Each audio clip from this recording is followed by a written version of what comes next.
अमरावतीमध्ये 26 तारखेला भव्य नागरी सत्कार आहे आणि कोणत्या भव्य लोकांचा, जे राम शिंदे विधान परिषदेचे सभापती आहेत, दत्तामामा भरणे हे मंत्री महोदय आहेत, वाशिमचे पालकमंत्री आहेत, पडळकरजी आहेत, बाबासाहेब देशमुख आणि इतर लोक आहेत.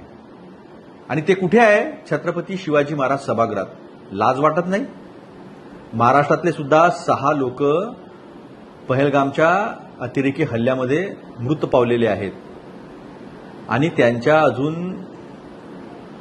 मृत्यूशय्येची राख सुद्धा विझली नाही आहे आणि ह्यांना सत्कार सुचतात आहे.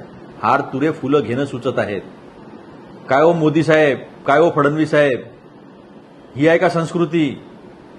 देश अजूनही सुटकात आहे, दुःखात आहे, राष्ट्रावरचा अटॅक आहे हा, आणि आमचे लोक हार तुरे घेऊन फिरत आहेत. थोडीशी जनाची नाही तर मनाची लाज बाळगा.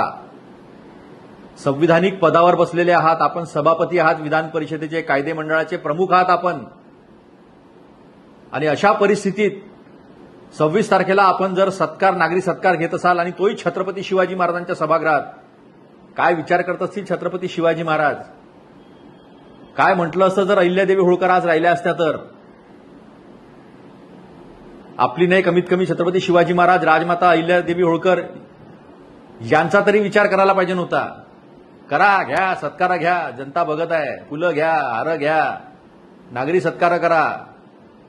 काही लाज शरम नाही आपल्याला, काही आपल्याला दुःखाची चिंता नाही, कारण आपल्या घरात झालं नाही आहे ना. दुसरे मरतात तर मरू द्या.